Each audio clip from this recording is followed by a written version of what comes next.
Welcome to Conversations with Writers. I'm Andy, I'm a writer, and this is an educational YouTube series intended to catalog writing strategies and philosophies through conversation with other writers.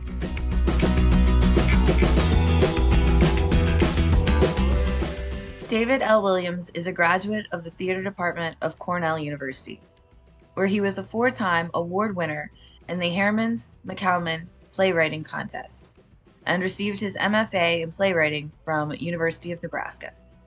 He has written more than 30 plays and musicals, and his work has been produced across the United States and internationally in Australia, Italy, Canada, Denmark, Norway, and Lithuania. Recent productions include the world premieres of his full-length play, The Starving, at Barter Theatre, and The Censor at Through Line Theatre. And his book of original and adapted short plays, Disruptions, was published by Montag Press. David lives in Bellefonte, Pennsylvania, with his wonderful wife, Kathleen, and his amazing son, Samuel. And he works as an English instructor at Penn State. And this is my conversation with David.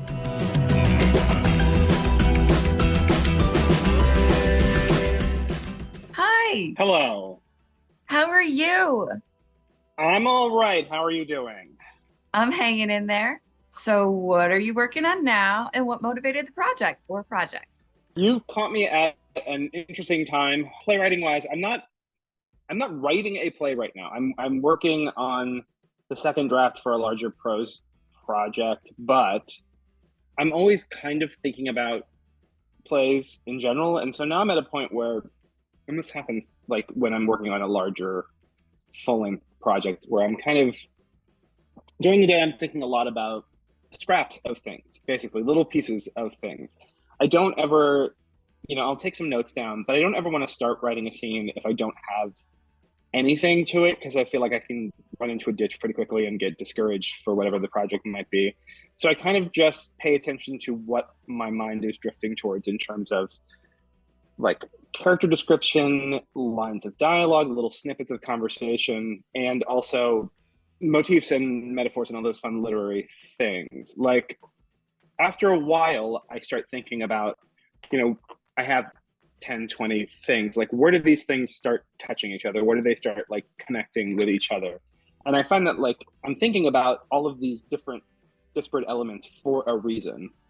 It's just kind of figuring out, like letting my mind do the connections and going, oh, okay, this idea goes really well with this, and this piece of dialogue can be spoken by this character, and then we need a character that will do this. Oh, I've been thinking about that idea. And, this is a real like vague explaining way of talking about it, but I'm like, that's where I am. And my hope is, when I write something short, like when I write a 10-minute, it's gonna all kind of come out in one burst. I don't need to spend too much time thinking about it. That time comes in the end when I'm tinkering with it and, getting it down. But where I am right now, it's just the kind of brainstorming, but like active thinking about it. And I think if you're not a writer, you think that I'm doing nothing, which is fair. But like that is like that the William Carlos Williams line about like it's not the writing, it's the being in a position to write. That's where they get you. And I'm like, that's kind of where I am at this moment. What have you learned about yourself through writing? One of the big things I've learned is that I don't have answers to things. Not that everybody has answers to things, but I have found in the past, maybe decade of writing or so, I am tackling ideas where I don't have a good answer. But like if there is some issue, some idea in the world, some controversy, something like that, and I don't have a quick response to it, or I don't have a firm response to it, I like using plays to think about those things. Like I try to set up my plays almost like a museum exhibit where like I and the audience walk through all of the facets of a question or of an uncertainty I have. Like I want to bring in all of these different ideas and voices to it. I mean, especially ideas about art, which I've been like writing a lot of things about recently.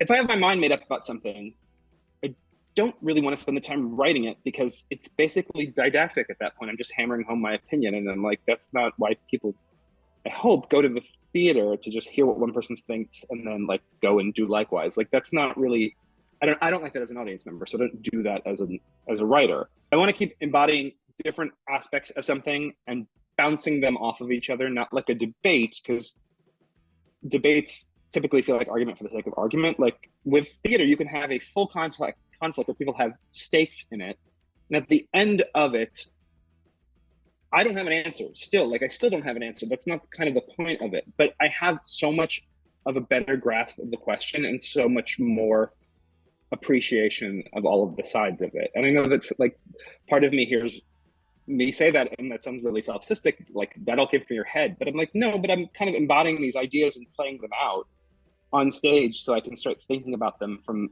perspectives that I never had before. And I kind of need to think about that.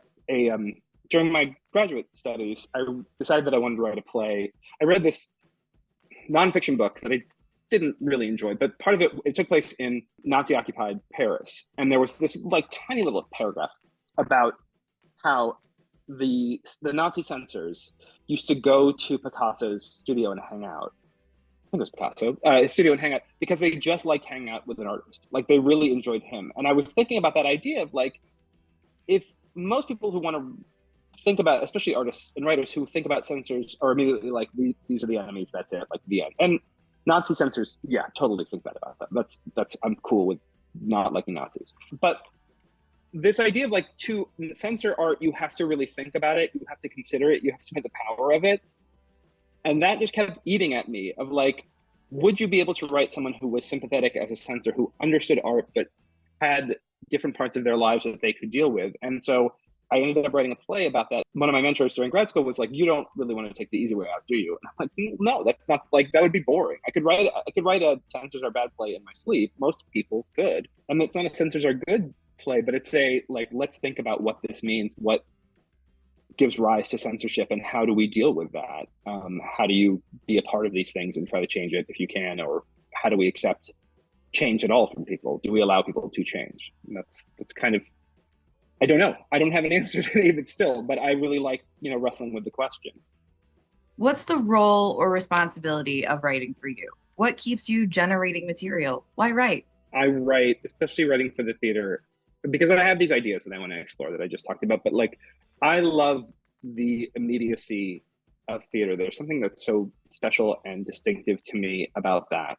If I'm reading a book and I don't feel like reading anymore because it bores me, because it offends me, because I'm hungry and want to make a sandwich, like, there is absolutely no problem with me just putting the book down and doing whatever I want to do, and then picking it up a few minutes, in a few months, never. Like, I could do any of those things with a book. I love books, but like, there is a detachment with it. If I go to the theater and I do not like the thing that I am seeing, if I don't like the play, if it offends me, I have to get up.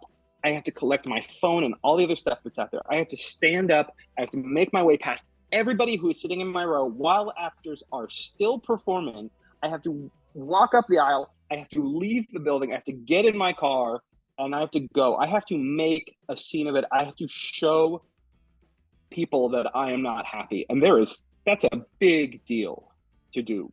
Like, there is something that is so immediate and intimate with it that I love. That you're sitting in this space with people, actors who are breathing the same air, with an audience who's breathing the same air as you, and you're laughing with them and you're crying with them and you're having this experience together. And I think there is something about that is irreplaceable. Like, I can't, there's almost nothing else like it. I mean, live music, I think, is maybe the only other thing that really compares to me. But like, the performing arts in general, I just love that feeling of like, you have to experience this right now, or you have to make a choice, but you don't get to just be passive about it. And I think there's something so wonderful about that. This is the story that I like tell about my theater experiences. I had a play go up in St. Louis, maybe more than 10 years ago now. And during intermission, it's a full-length play, during intermission, two couples, I think older couples, left. And on the way out, they went to the box office and yelled fraud at them. They just went fraud at like the box office people regarding my play. I was the only play that night. And so the box office people, who were just like, they were all lovely people at this theater, they were like, so they said to the director, they said, don't tell David, please don't tell David. And the director rightfully said, David will love this story. And I do love that story, because That night, they were not talking about like what they were going to have for dinner or, you know, the weather. They were talking about how much they did not like my play, to the point that they yelled fraud. I don't know what the fraud is. It seemed like it was advertised, but that's on them. It's wonderful if people love my plays. I would appreciate it a lot. But that it got a reaction like shows just like they were affected by it, to the point that they had to yell at a lovely person who was running the box office about that this was a fraud. I don't think people walk up to Barnes and Noble and bring a book back and yell fraud at the people there. Like, maybe they should, but they don't. And that's fine. Again, love books, writing a big prose piece, but like, there is something about being there with others, you know, in a thing that will never be repeated. And like, there is just this anticipatory feeling of it. There's an excitement to it all. And I love it. Like, I cannot get enough of it. When I go to see plays of mine, when I'm lucky to get to see the plays of mine, I always sit in the back, because I want to half watch the show and I want to half watch the audience, because I know what's coming up and I want to see if it's working the way I think it's working, because it's also audience focused for me. Oh my gosh. You created enough of a visceral reaction in them that they Yeah, just they felt fraud. lost their shit. Yeah, yeah. You know, it's great. I hope to create that kind of controversy. So when you're struggling to write for whatever reason, what strategies do you use to get yourself back to the page? I think I do kind of the things that a lot of people do. I just kind of try to like free write or write bad dialogue, like not judge it, just put it on the page. I'll put two people in a room and then I'll just try to listen to them, and I just write the next thing. I can write conflict fairly easily at this point, but like, it's like you just write and write and write and it's trash and you'll never use it again. But then at some point, one of your characters will say something revealing. One of your characters will say, like, is this about high school? And you're like, okay, well, I don't know what that is. So now I've got something to dig into and figure out what that means. It might come to nothing, but like, it takes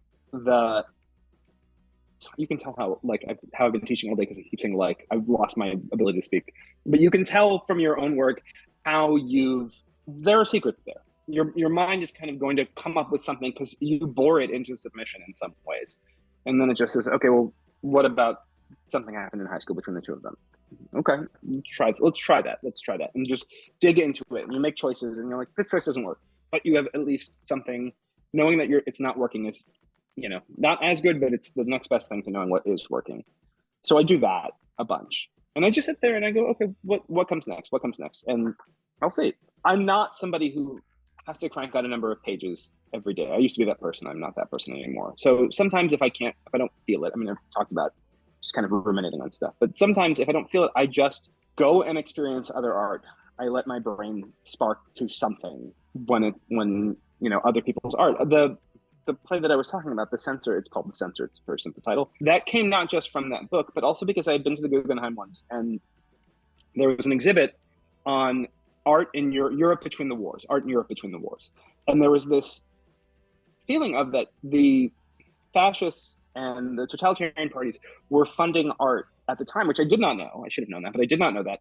But they wanted it to be classical art, like art that could not be just in classical forms, so that they couldn't have any kind of commentary on the now. And so this idea of going to see other art, that was fascinating to me, and I kept that in my back pocket. And so when I got this idea about a censor, I'm like, oh, that's the kind of extra part of it, that she can offer money to these artists if they're getting something that isn't.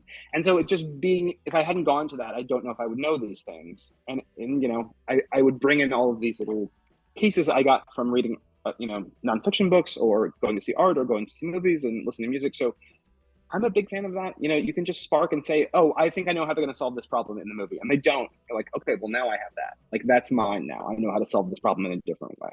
And you wouldn't get that just from coming, you know, just from being in your own head all the time. Like, I don't want to be in my own head all the time. Goodness, it'd be the worst.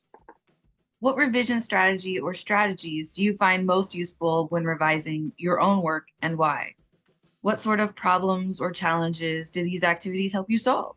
Because I work primarily in plays, I'm always reading things out loud when I am done with a scene or when I'm done with an act, it depends on the length of something, I will read it all out loud. I kind of like shut myself away so my family does not have to hear me acting out several parts at once. But that's sort of base level to me, and it's kind of astonishing to me how many playwrights I see who don't do that. Because if I cannot say these things clearly, and if I'm tripping over them, and I know all of this stuff, then I have to fix that. The thing that I love about one of the many things I love about plays is that the idea of a playwright with WRIGHT, not WRITE, that some of my friends get wrong, is that we're crafts people. Like, we have to make something that works on stage. We have to make something that other people can take and breathe life into and put out for 3 audiences, 4 audiences of a weekend, and put an intermission in there and have them sell drinks and things like that.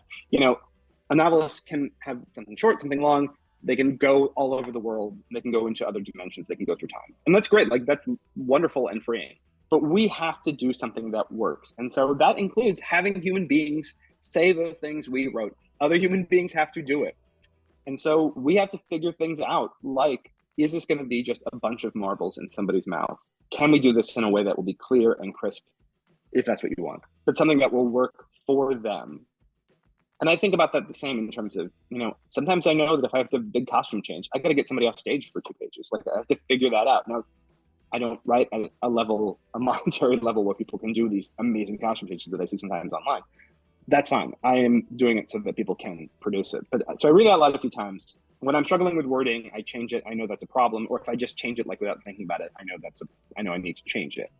During revisions, I also kind of follow people to make sure all the choices make sense. I kind of follow plot lines throughout, or I'll look at a certain character's dialogue throughout to make sure it's consistent. I think, hopefully, after doing this as long as I have, which is far too long, I'm pretty good at that automatically. But once in a while, I try to play the game where I just pick a line at random and see if I could guess who says it just from without much context at all. When I go back, if a plot is working well, if I'm looking at the revisions and everything is sort of clicking and humming and the characters make sense, that's fun when I can just sort of then put breadcrumbs in and say, like, here is a moment on page 7 that will pay off on page 40. And maybe nobody knows it'll pay off on page 40, but it might plant a seed in somebody's mind. Breadcrumbs plant a seed. I've mixed my metaphors terribly, but that, I think you know what I'm talking about. Like, I know how to find these moments to weave into the story so that it feels inevitable without feeling obvious, and it makes sense. It's implausible possibilities. Sorry, plausible impossibilities as opposed to implausible possibilities. I'm trying to remember my ancient Greek, but like that's what I'm looking for. Later on as I rewrite it, everything's working. It's humming pretty well. I know all this stuff works, and now I can kind of get deeper and get richer with it by figuring out like word choice and specific moments and plot elements that can be not so surface, that the rest of it's working fine. And then when all that's done, I get people together. I used to do it in person. I do it online more often now. And I read it. I hear it, like I take down the information and try to get feedback from them. But part of it is just hearing it. And sometimes moments are going on much longer than I need them to. And I just kind of just do some slash and burn. And I don't need it as long as I want. I'm taking people's time in the theater. I am taking part of their life to sit there. So I better come correct, and I better only take the seconds that I need to and not 1 second more. I'm so adamant about that of, don't waste people's time. This is their lives. They're not, this is their night out. Like, just make sure you give them, and that's not me saying like I have to give them like happy smiles and everything. No, I treat people terribly like that. But I'm doing it purposefully and so that it is an experience, and hopefully they don't yell fraud and all of that. Or if they do, it's great too. So what is your favorite part of the writing process? My 2 favorite parts are, well, I'll do the later part first. I like revising. I really do. I like when I have a script finished because I can just go in and fix it. I like that part so much. I used to not when I was younger. I wanted everything to be perfect the first time through, which is horrible, and it means your first drafts take forever and you just want to give them up all the time. And so sometimes I'm just like, these are 2 terrible lines. They're getting me next to the next part. I can find a better way of doing it later, but right now I want to write this next scene, so let me get to it. So I can go back and fix that stuff really well. I like finding ways to tighten it up, to say more with less, to make very small choices that work in large ways. That's always great. And even to the point of, people, I don't think people realize with plays, like when a play is working really well, it's because there's been so much thought beforehand by the writer. And I'm not just talking about myself. I'm talking about like plays I love, where you look and you think, why? Like there's a scene where they order breakfast, and you look back at what they're ordering, and you're like, that really does all of the stuff that I don't even see that it's doing. I don't even think about that it's doing. And I'm so impressed by writers who can do that. And I try to do that myself when I can, of finding these little choices that may not like scream out what it is, but it creates a mood. It tells you something about the character. It's informative. It's just this little detailed work that I adore. So I love that during the writing process itself. And this doesn't happen all that often. It happens sometimes. But if a scene is working and you kind of know where it's going, I mean, it's so cliched, and I almost feel terrible saying it, but it feels like I'm sitting in the corner of the room taking dictation. Like I feel like a court stenographer, and it's just like this person says this, and this person says this, and another person says this, and I'm not pretending like I'm not in control of this. This is all coming from my head. I'm well aware of this. I don't get too, woo-woo about it, but it's so much fun. It's like being there at the play, and you're just like, okay, now what? Ooh, that's great. Let me do this. Oh, and you hit a line, and you're just so happy with yourself, and it's a joy. It is a straight up joy. I think we have this romanticizing of writers as being these tortured creatures who wear black and hate themselves and all of that stuff. And you know what? I've been that once in a while, sure. But a different one of my grad school mentors said, like, it's called a play. It's fun. It's supposed to be fun. And I'm like, it's fun. It is just, you've invented people and you've gotten them to walk around and say hurtful things or clever things or funny things or joyful things or heartbreaking things, and where else can you get that? And so when it's really humming and when I've done the work beforehand to get them there, boy, that's so much fun. I sound so corny, I don't care. It's so much fun to do that. That's one of the things that I really like about it too, is we're both of those things, the revision process and also constructing those characters. And if you've constructed them so lifelike to yourself, when you drop them into a situation, they just perform. And yeah. And that's a really good feeling to know that you've created a character that has so much depth and so much life to it that hopefully others can resonate and identify with this character too. I think that's so true. And the times that I teach playwriting, I talk about like creating a character. I don't. So there are people who subscribe to be like, you can't ever hate your characters. I'm like, I can hate whoever I want. I am fully capable of creating somebody I do not like. That's fine. But I always tell people to start with something they have in common with their character. That when you go back to that character, always think about that idea of like, what do you share with this person first? And they can be so different from you in experience and life and outlook and all that stuff. But they are humans, as you said. Like they are real people to you. They're the people we've created. And if we can at least find this bridge to them, then we can go into their heads and figure out what they're going to say. And we may not agree with it, we may hate it, and all of those things. But like they're still a little part of us. There's still this connection with us that I love. I love all of these characters. I adore the horrible characters I've done just because they are part of me too. I wouldn't want to spend any time with them, but that's fine. When you've finished a play, what do you do with it? How do you go about getting a play considered for performance or publication? I read it out loud a few times to myself. Like nobody sees it before I have read it at least 5 times out loud to myself and tinkered with it then, because it's not worth it. Because I would just be, any reading I would have would just be like me saying, no, stop, I need to fix that, I need to fix that. I don't want that. I want something that could be C+ on stage before I give it to anybody to read, to get better, because at least I can improve that without it's still kind of working as a whole thing. Like I said, I get people to read it so I can hear it. I do some more revisions at that point. I mean, this is for longer pieces. For a 10-minute play, I don't do that. 10-minute plays are a very specific structure. They obey very specific rules to my mind. I mean, there's always exceptions because it's writing, but that stuff I can work with without another person. I can kind of do it myself. But anything longer than that, I kind of will usually have people read it. Once that's done, I look around for opportunities. There are lots in the world of theaters and that have festivals and playwriting contests. And so I've kind of learned over my 3 decades of writing, I think I'm at 3 decades now, 3 decades of writing, that you kind of want to have a drawer of stuff of different kinds of things that can fit a lot of options. And so I submit a lot of things. I have some 10-minute plays that have been produced 5 or 6 times because they just sort of fit parameters for certain theaters that are looking for it. A lot of 10-minute plays, a lot of theaters use 10-minute plays or 10-minute festivals as a moneymaker, which is because they can get a lot of actors in there and get a lot of audience members, and they're not very expensive to produce. And so I have a bunch that just are there for those things, and they can be tweaked a little bit to fit a theme if the place has a theme for it. So there's that. Like I one time read an article about a country where they kept having outlawing different forms of protest, and then finally the people were applauding as protest. Like that was the way of protesting, and they arrested a bunch of people who were applauding some military parade or whatever. And one of the people they arrested was a one-armed person, and I was just like, well, this is maybe the perfect metaphor. Like this is a metaphor like this doesn't fall into your lap every day. And so I wrote this play, and I put it in a drawer. Metaphorical. I have a computer like everybody else.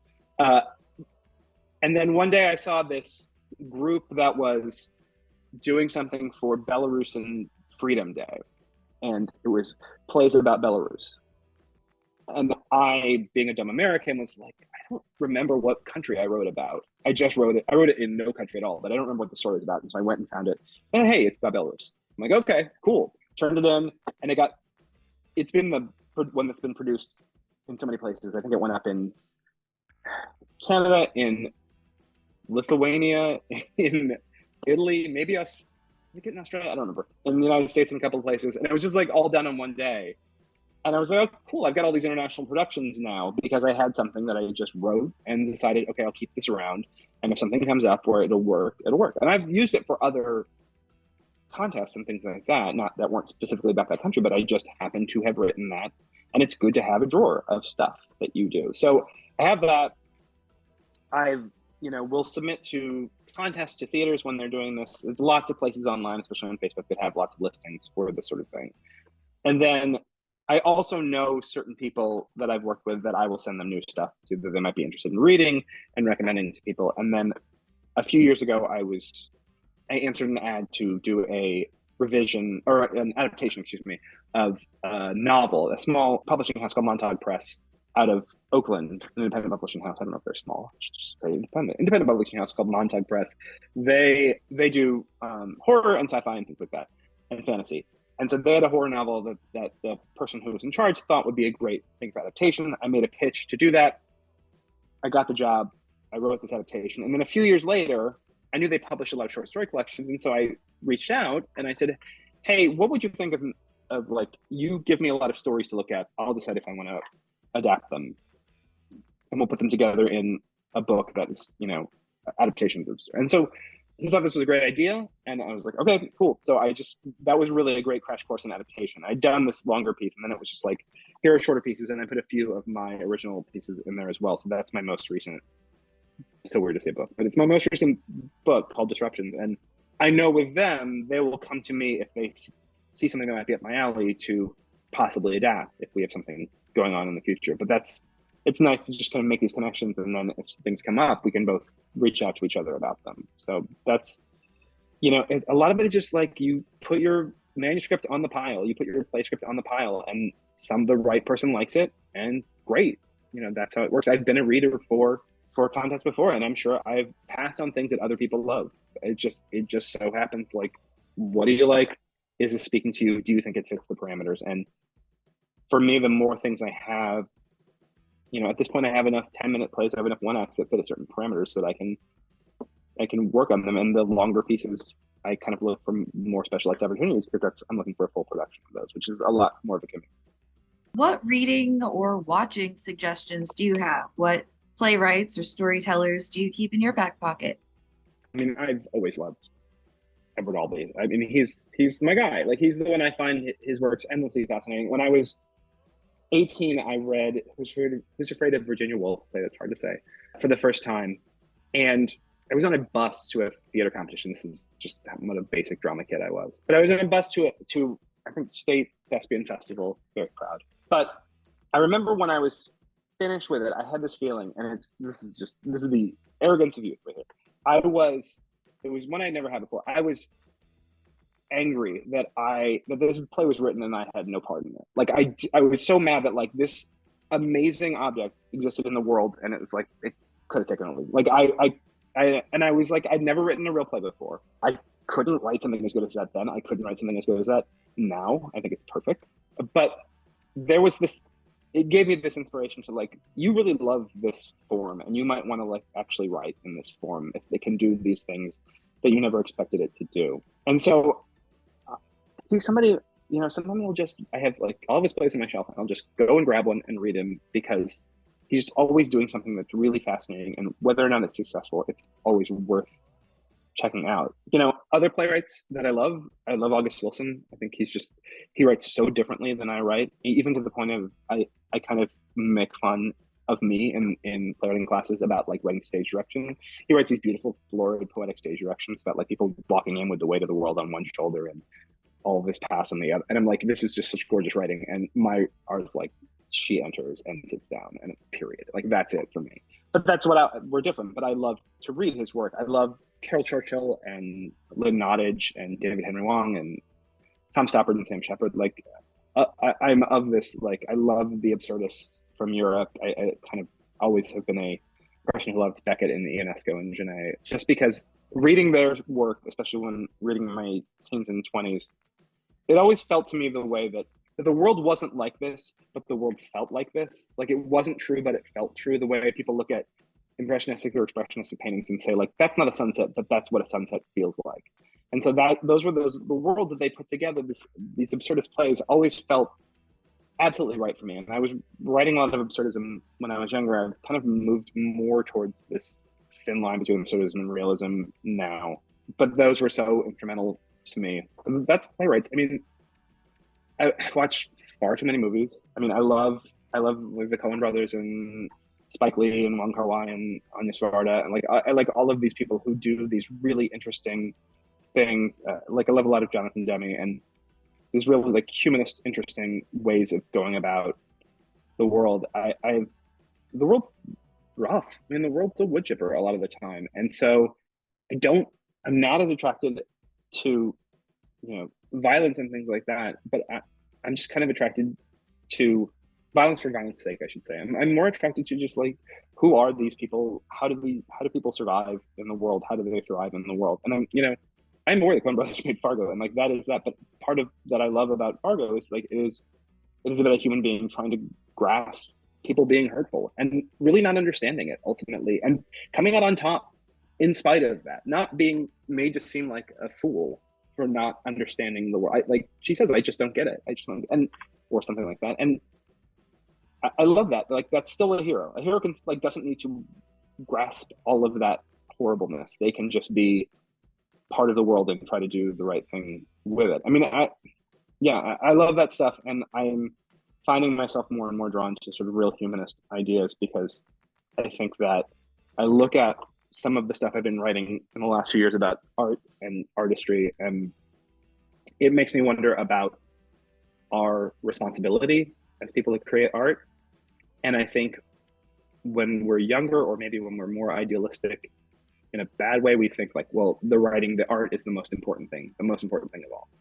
And I read, he's passed away now, but there's an experimental novelist named David Markson who creates these almost sort of collage-like books that I love, of like little things from literature, facts about literature, and then kind of an overarching, really light frame of a narrative. But he talks about like, if you were given the chance to save a Rembrandt or a kitten from a burning building, like why wouldn't you save the kitten? Like that is like, we love art and we think it's so important, but like, what is the limit to it? And if it hurts people, is it worth it? Like he talks about how that you can look at a Gauguin and love a Gauguin and think it's beautiful, and then be reminded of the fact that he left his wife and a bunch of kids to go live in Tahiti with all of the people who live there, and destroyed lives doing it. And it's like, yeah, how do we wrestle with that stuff? And there's no answer to it, but it's worth dealing with those ideas. And so I can't mess with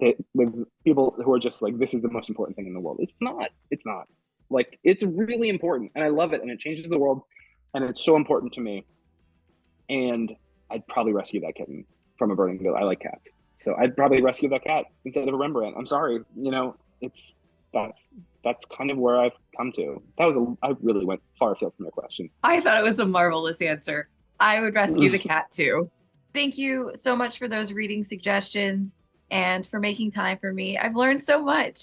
Oh, good. I'm so glad. Thank you so much for having me. I really appreciate it. How do you feel about your full length right now?